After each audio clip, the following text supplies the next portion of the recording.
మంచి భక్తి కలిగినటువంటి తల్లి పద్మశాలిల కుటుంబాల నుంచి రక్షించబడింది. చాలా వృద్ధురాలైన తర్వాత ఒకరోజు ఒక కల వచ్చింది. ఆ వృద్ధురాలైనటువంటి ఆమె దగ్గరికి ఒక రాజుగారు రథం మీద వచ్చి, రథం దిగి, లక్ష్మమ్మ నేను తీసుకుని వెళ్ళటానికి వచ్చాను, వస్తావా అన్నారంట. వస్తాను నాయన అని వెంటనే లేచిందంట. ఆమె చేయి పట్టుకొని రథం దగ్గరకు తీసుకెళ్ళి క్రిందకి పైకి చూసి, ఒక మచ్చ ఉంది, ఆ మచ్చ తీసేసుకో, మరలా వచ్చి తీసుకెళ్తాను అని వెళ్ళిపోయారట.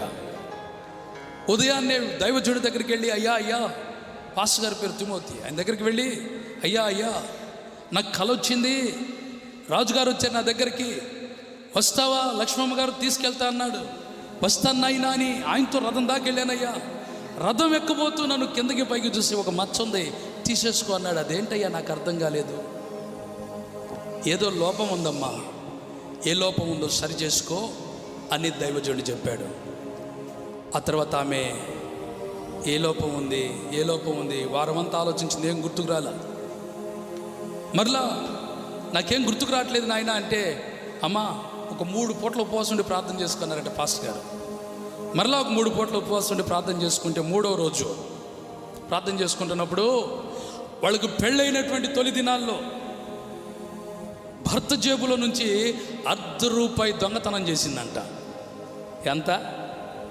కోట్లు కాదు, వేలు కాదు, ₹1.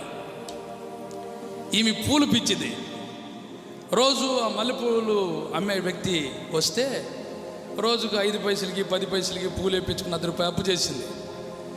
వాళ్ళ ఆయన నిద్రపోయినప్పుడు తర్వాత చెప్దాంలే అని జేబులో నుంచి ₹1 తీసి ఆయనకి ఇచ్చింది, పూల ఆయనకి.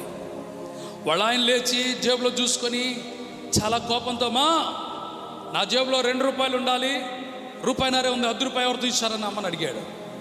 నాకేం తెలుసురా అంద అమ్మ. తర్వాత తమ్ముడు తీశాడా, వీడు తీశాడా, 4 అన్నదమ్ములు, ఈయన పెద్ద ఆయన, ఎవరు తీశారు, ఎవరు తీయకపోతే చాలా సీరియస్ అయిపోయాడు ఈ విషయం దగ్గర. ఆ తల్లి ఏమిరా అనుమానపడుతున్నావా, మా మీద నిందేస్తున్నావా అని ఈ మాటలు కాస్త పెరిగి, మీరు వేరుగా ఉండండి కాపురం అని చెప్పని వేరుగా పెట్టేసింది ఆ తల్లి.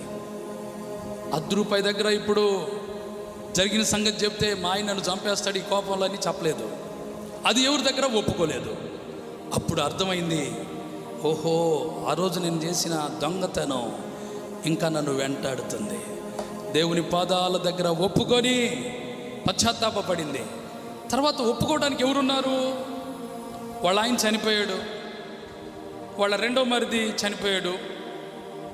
తర్వాత చివర ఆయన ఒక ఆయన ఉన్నాడు, ఆయన విశాఖపట్నంలో ఉంటాడట. విజయనగరం నుంచి విశాఖపట్నం వచ్చి ఆయన మరిది దగ్గరికి వెళ్ళి, అయ్యా నన్ను క్షమించయ్యా అని అడిగిందంట. ఏంటి వదినా అంటే, లేదయ్యా నన్ను క్షమించు. ఎందుకు? ఆ రోజు మీ కుటుంబం ముక్కలైపోవడానికి, విడిపోవడానికి కారణం నేనే, ₹100 దొంగతనం చేసింది నేనేనని కాళ్ళ మీద పడి ఏడుస్తుందట. అయ్యా ఏదో అయిపోయింది అమ్మా, ఏదో అయిపోయింది, ఇప్పుడెందుకమ్మా దాని గురించి ఏడుస్తున్నావు అంటే, లేదయ్యా నా దేవుడు నన్ను సరి చేసుకోమన్నాడు. ఆమేన్. మనసు బాగుందా? ఎవని మనస్సు నీ మీద ఆనుకొనునో, నీ మనస్సు బాగుంటే నీ మనస్సును బట్టి నా దేవుడు నిన్ను బ్లెస్ చేయబోతున్నాడు. దేవునికి స్తోత్ర. ఆ తల్లి ఒప్పుకొని వచ్చి ఇంటికి కూడా వెళ్లకుండా పాస్టర్ గారి దగ్గరికి వచ్చాయా, మీరు చెప్పినచ్చి ఇంటికి కూడా వెళ్లకుండా ప్రార్థన చేశా, దేవుడు నా పొరపాటు ఏంటో నాకు తెలియజేశాడు, వెళ్ళి మా మరిది గారి దగ్గర సమాధాన పడొస్తున్నాను అని ఆయనతో చెబుతూనే అలా క్రిందకు వారిపోయి ప్రాణం విడిచిపెట్టింది. నేను అంటాను, ఈమె నేరుగా ఇంకెక్కడ ఆకుండా ప్రభు రాజ్యములో ఆయనతో కూడా కలిసి ఆనందించడానికి నిత్య జీవంలో ప్రవేశించింది. దేవునికి స్తోత్ర. ఈరోజు నీ మనస్సు జాగ్రత్త. ఎవని మనస్సు నీ మీద ఆనుకొనునో. ఒక ప్రశ్నతో ముగిస్తున్నా, నీ మనస్సు ఎవరి మీద ఆధారపడింది? పిల్లల మీదనా? ఎవరి మీద ఆధారపడింది? మనుషుల మీదనా? ఎవరి మీద ఆధారపడింది? ఉద్యోగం మీదనా? ఎవరి మీద ఆధారపడింది? డబ్బు మీదనా? ఎవరి మీద ఆధారపడింది? తల్లిదండ్రుల మీదనా? ఎవరి మీద ఆధారపడింది? ఎవని మనస్సు దేవుని మీద ఆనుకొనునో వారిని నా దేవుడు పరిపూర్ణమైన శాంతిని నీ గుండెల్లో కలగజేయబోతున్నాడు, నీ ఇంటిలో అనుగ్రహించబోతున్నాడు, నీ మనస్సులో కలగజేయబోతున్నాడు, నీ వ్యాపారం దగ్గర ఇవ్వబోతున్నాడు. నీ యొక్క ప్రతి ప్రయత్నంలో నా దేవుడు పూర్ణ శాంతిని నీకు అనుగ్రహిస్తున్నాడు.